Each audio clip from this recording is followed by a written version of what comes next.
ሰላም ውድ የፕሮግራማችን ተከታታዮች እንደምን ሰንብታችኋል?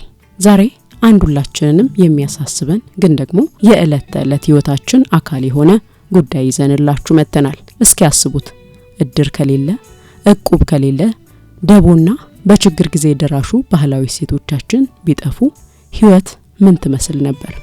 በርግጥም ማህበራዊ ሀብት ስንል የሰዎች የእርስ በርስ መተማመን፣ የጋራ ሴቶችና የማህበራዊ ትስስር መረብ ማለት ነው። የዚህ ታላቅ ሀብት ባለቤት ሀገራችን ኢትዮጵያ በእነዚህ ጠንካራ ሴቶች ላይ የተገነባችም ናት። በወላይታ ሶዶ ዩኒቨርሲቲ የሰብአዊ መብትና ደህንነት መምህርና ተመራማሪ የሆኑት አቶ ደሳለኝ ኩማ እንደሚሉት እነዚህ ሴቶች አብሮነታችንን የሚያጠናክሩና ማህበራዊ ሰላማችንን የሚያስጠብቁ ዋና መሰረቶችም ናቸው። ሶሻል ካፒታል ምንለው እንግዲህ በአንድ ማህበረሰብ ውስጥ ያለው ህዝባዊ ትስስርን፣ ህዝባዊ አንድነትን፣ ህዝባዊ ትብብርን መሰረት ያደረጉ የተለያዩ መስተጋብሮች ሊሆኑ ይችላሉ። እንግዲህ ይህ ሶሻል ካፒታል ለአንድ ማህበረሰብ ከህግም ለአንድ ማህበረሰብ ከመንግስታዊ ስርዓት እጅግ በጣም ከፍ ያለ ቫልዩ ይኖረዋል።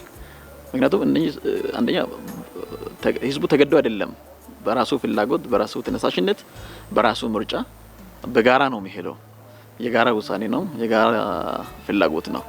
ስለዚህ ሶሻል ካፒታል የምንላቸው እጅግ በጣም ለአንድ ሀገር ህዝብ ለመከባበር መሰረት የሆኑ፣ ለመተባበር መሰረት የሆኑ፣ ለመነጋገር፣ ለመወያየት፣ ለመደጋገፍ፣ አብሮ ለመቆም፣ አብሮ ለመስራት፣ አብሮ ለመጓዝ መሰረት የሆኑ ነገሮች ናቸው። እንግዲህ እንደ ኢትዮጵያ ባሉ ሀገራት እጅግ በጣም ብዙ ነገሮች ይኖራሉ። እዛ ለምሳሌ ብናነሳ የግጭት አፈታት ስርዓት፣ እድር ምንላቸው፣ እቁብ ምንላቸው፣ ደቦ አብሮ መስራት፣ እነዚህ በሙሉ ሶሻል ካፒታል ናቸው። እጅግ በጣም ልንንከባከባቸው እና ልንጠቀምባቸው የሚገቡ ነገሮች ናቸው። ምክንያቱም አሁን ቴክኖሎጂ በመጣ ቁጥር፣ ሳይንስ በመጣ ቁጥር እነዛን የሚተኩ ሌሎች ነገሮች ለምሳሌ እቁቡን የሚተካ ባንኮች፣ ኢንሹራንሶች፣ ማይክሮ ፋይናንስ ኢንስቲትዩሽን ብዙዎች መጥተዋል። ግን ያን አሁንም በዛ ደረጃ አይደሉም። ኦሬዲ እነዛ ደግሞ እስከ ገጠር ወርዶ እየሰሩም አይደለም። ህዝባዊ ትስስርን፣ ህዝባዊ አንድነትን ግን አያመጡም። ገንዘብ ብቻ ማስቀመጥና መቀበል ነው እንጂ ያን ሁለተኛ ደቦ ምንለው ህዝቡ አብሮ ይሰራል፣ ይተጋገዛል፣ ይደጋገፋል። አቅም ለሌላቸው፣ ወላጅ አልባ ለሆኑ፣ አባት ለሌላቸው እርሻ ስራ ሌሎችንም ተነሳስቶ በራሱ ፍላጎት በራሱ ተነሳሽ ያለ ገንዘብ ያለ ምንም ዋጋ በነፃ ሰርቶ መደጋገፍ ነው። እንግዲህ ግጭት አፈታቱ ጋር ስንመጣ አብዛኛው በተለይ እንደ ወላይታ እንደ ኢትዮጵያ ባሉ በተለያዩ ሀገራት አብዛኛው ሰው ሰላሙን አስጠብቆ የሚኖረው፣ አብዛኛው ሰው ፍቅሩን አስጠብቆ ቤተሰባዊ ትስስርን አጠናክሮ የሚኖረው፣ አካባቢውን ሰላም አድርጎ የሚኖረው ከመንግስታዊ መዋቅር ውጪ እንዲሁም በዚህ ባህላዊ ግጭት አፈታት ስራ ስላለ ነው። ምክንያቱም ያ ዊን ዊን ሶሉሽን አያመጣም። አንዱ ያሸንፋል፣ አንዱ ይሸነፋል፣ አንዱ ይታሰራል፣ አንዱ ይፈታል። ምስክር ያስፈልጋል፣ መረጃ፣ ማስረጃ። ይሄ ግን ሰው በራሱ ያለው ነገር የበደለውም በድያለሁ ብሎ በራሱ በአፉ ነው የሚመሰክረው። ምስክር አያስፈልግም። በመተማመን ያ ደግሞ የተበደለው አካል እውነቱ ከወጣ ይምራል። ሽማግሌዎችን እርቅ ፈጥሮ ነገሩን ጨርሰው ነው የሚሄዱት። እዛ ጋር ፍርድ ነው፣ እዚህ ጋር ግን እርቅ ነው ያለው እና ይሄ ደግሞ እንደ መደበኛ ግጭት አፈታት በፖሊስ አይደለም፣ ተገደ ምናምን አይደለም። በቃ ሄደ ለሽማግሌዎች ወይንም ሽማግሌዎች በራሳቸው ጣልቃ ገብነት ነገሮችን ያስተካክላሉ። በስምምነት የሚደረግ ነው፣ በፍላጎት የሚደረግ ነው። ዋና አላማው ግጭት ቢኖር እንኳን ከግጭት በኋላ እርቅ እንዲኖር፣ ዝምድና እንዳይቋረጥ፣ ጓደኝነት እንዳይቋረጥ፣ መተጋገስ፣ መደጋገፍ እንዲቀጥል ስለሚፈልግ ነው፣ ሰላም ስለሚፈልግ ነው እና እነዚህን መንከባከብ ለአንድ ሀገር እጅግ በጣም ወሳኝ ነው። ከአባቶቻችን የወረስናቸው ጠንካራ ጎኖች አሉ። በሰዎች አብሮ በሚኖርበት ጊዜ ሰው አብሮ ባለበት አብሮ በሚኖርበት ጊዜ መጋጨቱ አይቀርም። ሊጋጭ ይችላል። ሀሳብ ላይገጣጠም ይችላል። እንደ ዝም ብሎ ሰዎች በሐሜት በወሬም አንዳንድ ጊዜ ሰዎች እርስ በርስ አብሮ ከሚኖርበት አንዱ ለአንዱ ያለው አመለካከት ሊበላሽ ይችላል። ግን ይሄንን ሲበላሽ የማስታረቅ ባህሉ አለ። በወላይታ ባህል ላይ በጣም ጠንካራ ባህል አለው። ሰዎች አባቶቻችን እገሌና እገሌ አልተስማሙም። ስለዚህ የኛ በዚህ መንደር ላይ ወይ በዚህ ስፍራ ላይ ምን ኖረው ወንድሞቻችን እርስ በርሳቸው አብረው መኖር ካልቻሉ የሚጋጩ ከሆነ አንድነቱ የማይቆር ከሆነ አንድነት ላይ እያሉ ደግሞ አንዱ ለአንዱ የሚያኮርፍ ከሆነ አንድነታችን የሚያበላሽ ስለሆነ የግዴታ እነዚህ ሰዎችን ማስታረቅ አለብን ብሎ እርስ በርሳቸው 2-3 እስቲ እገሌና እገሌ ስለተጣሉ ማስታረቅ አለብን ብሎ ቀጥታው ነው ሽማግሌ አባቶቻችን ማታ አንዳንድ ሲመቻቸው ማታ ቀን ስራ ሲሰሩ ውሎ ማታ ጊዜም እስቲ ከአቶ እገሌ ጋር ስለ እገሌ ጉዳይ ስለ እገሌ ጉዳይ ለመማከር ነው የሚሄደው ብሎ ሄደው አብረው ከሁለትና 3 የሚሆኑ ሰዎችን ጥሩ በሳል ሰዎችን ማስታረቅ የሚችሉ ሰዎች እንኳን የከረረ ጥል በማከላቸው ቢፈጠር ተረትና አንዳንድ ቆንጆ የሚያስታርቁ ተረቶችን ከጉዳዩ ጋር ግንኙነት ያላቸውን ወደ እርቅ የሚያግዛቸውን ተረት ተጠቅሞ ወላይታ ሳይ ሃይሴ እንትን እኮ ሲልሰስ ይዋ ሲልሰስ ይዋ ወራንጣ ይኮን ይዋ ሲልሰስ ይላሉ እና ነገሩን በሙሉ ተረቱ ወደ እርቅ ባያመጣም ለእርቅ ግን ከፍተኛ ገዛ ጠንካራ ጎን ያለው ፓርት ነው። አንድ ነገር ስለ አንድ ነገር ተረትን በመተረት ነው የሚያመጡት። ስለዚህ ተረት በመተረት ሰዎችን ከጨዋታ ጋር ከቀልድ ጋር አያይዘው ቀጥታ ነው ፈጽሞ 2 ሰዎች ተቆራርፎ ዳር የያዙ ሰዎችን ወደ እንዲሰባሰቡ ያደርጋል።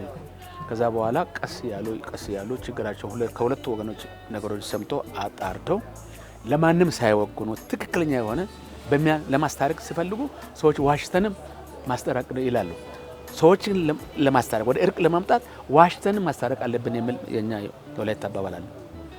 ወያ ውሸት ማለት ሰዎችን ለእርቅ ለማምጣት የሚጠቀሙበት እንጂ ያልሆነ ነገር መፍጠር ማለት አይደለም።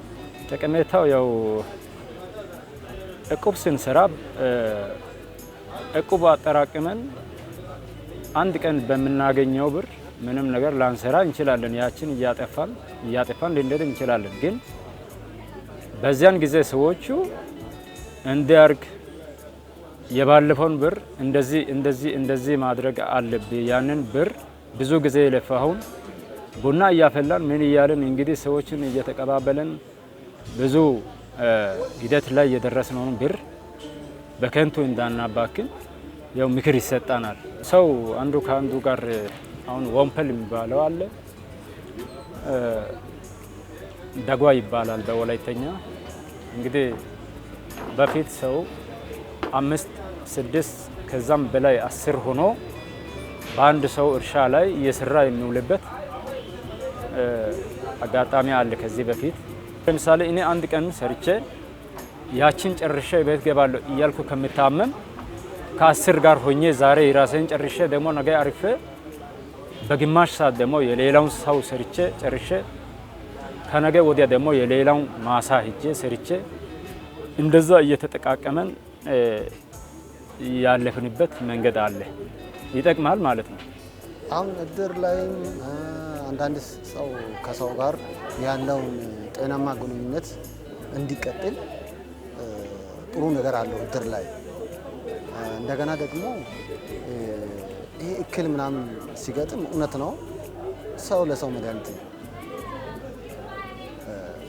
አሁን ለምሳሌ የኛ ሰው የራሱ የሆነ ባህል አለው። ወላይታ ሰው አንዱ ከአንዱ ጋር ችግር ሲኖር የሆነ ነገር ሲገጥም ሮጦ አንዱ ይደግፋል። ያ በጣም ጥሩ ጠቀሜታ አለው። ነገር ግን እኛ ሰው ማንንም ቢሆን ለይተን ሳይሆን ሁሉንም በእኩል ማየት አስፈላጊ ነው። አካባቢ ላይ ከሰው ጋር የማይሳተፉ ሰዎች ካሉ በተለያየ መንገድ ከሰው ተለይተው ብቻቸው የሚኖሩ ሰዎች አሉ። በጣም ጉዳት አለ።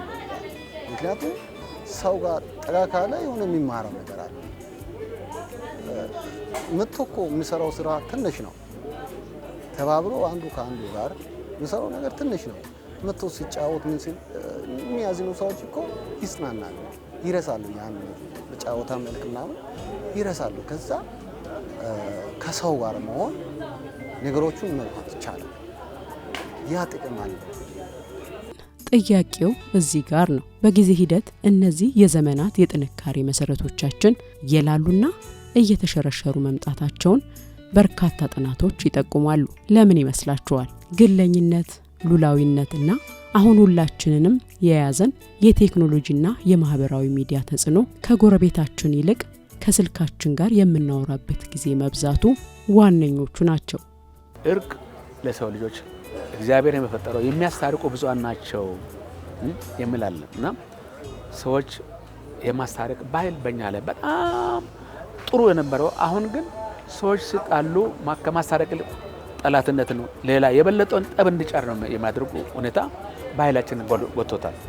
አሁን ተው ሁለት ሰዎችን ተው እናንተ ተው እንደዚህ መሆን አለባቸው ይሄ ከእናንተ አይጠበቅም እናንተን አይመጥናችሁም ብለው ወቅሶ ሰዎች ወደ እርቅ ከማምጣት አሁን ከሚያስታርቅ ይልቅ የሚያጣላ የበዛበት ጊዜ ነው። እውነተኛ ፍቅር በሰዎች ዘንድ የለም። ህፃናት እርስ በርሳቸው ሲጣሉ፣ ወጣቶች እርስ በርሳቸው ሲጣሉ፣ አዋቂዎች አጋጣሚ ሲጣሉ፣ በመኪና ተሳፍረው የሄዱ አጋጣሚ በብዙ መንገድ ሰዎች የሚጋጩበት መንገድ አለ። በዛ ግጭት ሳይ እነዚህ ግጭቶችን ወደ እርቅ የሚያመጣ ባህል በጣም ቀንሷል። ይሄ ማህበራዊ አንድነትን መስተካከሎችን በጣም የሚጎዳው ነው ተገኝቷል። አሁን ግን ያንን በየሰፈር ሰው እንዳስቀምጥ ያው ከእምነት ጋር ያለውን ካለመተማመን ጋር የተያዘ ነገር አሁን ከዛ መጥቶ እዚህ ከነከለ ቤት መጥቶ እዚህ ብሎ በቤተሰብ በየብሔር ተለያይተን ባለው ነገር ብዙ ተጎድተናል። ምክንያቱም ከውቁብ ገለልተኛ ሆነን አሁን በጣም የጎዳን ነገር እኔ አሁን የራስን ነገር የራሴ ስርቼ የራሴ ጨርሼ ፊኒሺንግ ደርሳለሁ ማለት ይታለ። ምክንያቱም ሰው ጋር ተባብሬ ለሰው የራስን ሸክም ነግሬ አብሬ እሸከማለሁ ከማለት ይልቁ እኔ ራሴ ስርቼ እኔ ራሴ ጨርሳለሁ ባይነት ምልካከት ራስን ችዬ ሰውን አላስቸግርም በማለት በምንም ደግሞ እንጃ እንግዲህ ሰው እንዴት እንደማስብ የራሱን ቤት እሱ ራሱ ሰርቶ ራሱ ይጨርሳል። የራሱ ማሳ እሱ ራሱ ጨርሶ ሰርቶ ራሱ ይጨርሳል። በዛ እየተጎዳን ነው እየተቀመን ሳይሆን ብዙ እንትን ብለዋል ተሸርሽሯል ማለት እንችላለን። የተለያዩ ምክንያቶች ይኖራሉ።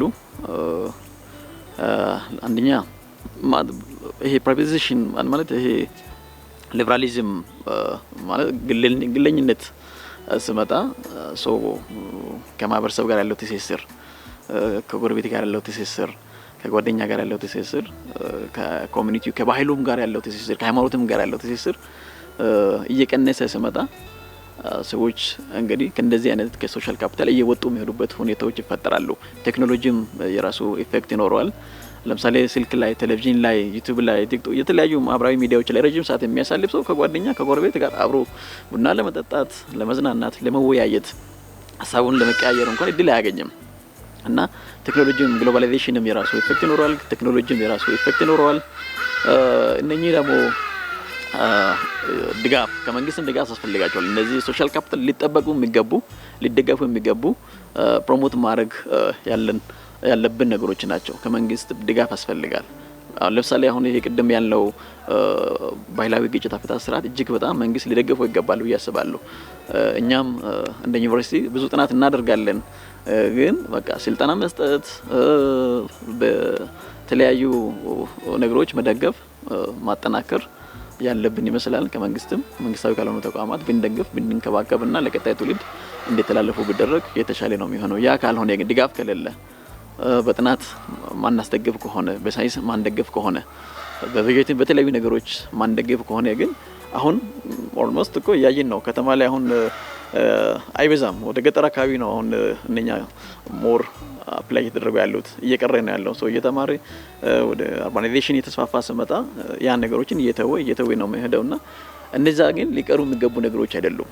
የትኛው ከተማ ላይ ብንኖር እንኳን አዋጭነቱ እንኳን ብናይ በጣም አዋጭ የሚሆነው ይሄ ባህላዊ ግጭት አፈታት ስርዓት አዋጭ ነው የሚሆነው በአንዳንድ ኬዞች እና ቅድም እንዳልኩት ቴክኖሎጂ፣ ግለኝነት፣ ግሎባላይዜሽን እና የመሳሰሉ ነገሮች መተማመን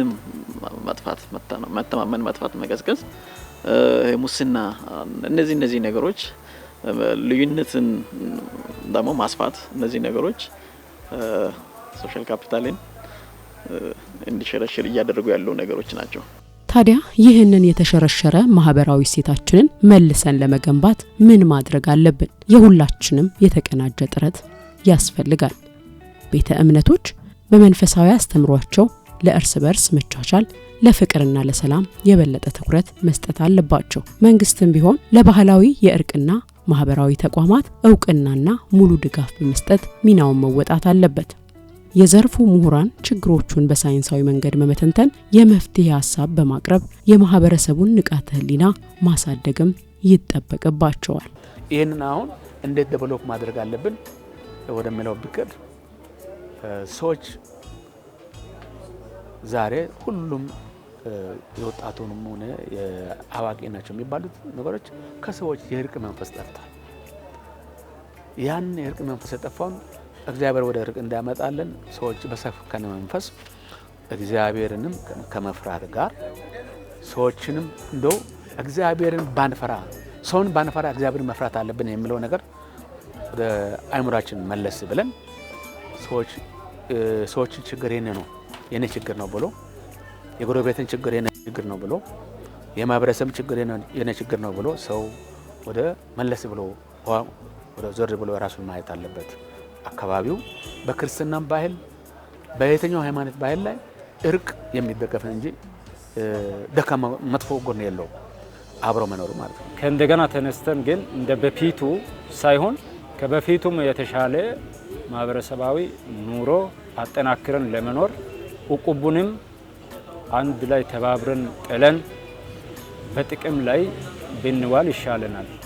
አንድ 5 ወይም ከ5 በላይ ሆነ አቅሜ እንደቻለ መጠን አብረን ተጋግዘን የራስን ሸክም አብረን እንሸክም እንስራ። ወይም የሆነ ነገር እንሰራበት አንድ እቅድ ካለ እንን አብረን ተባብረን እንስራ ብንባባል ከበፊቱ የተሻለ የሚመጣበት መንገድ አለ ብዬ ነው። ሶሻል ካፒታል ምንላቸው ጸንተው እንዲኖሩና እንዲቆዩ ለማህበረሰብ ትልቅ ጥቅም እየሰጡ ስለሆነ አንደኛ ከሃይማኖት ተቋማት ከመንግስት ቅድም ብያለሁ መንግስት መደገፍ አለበት።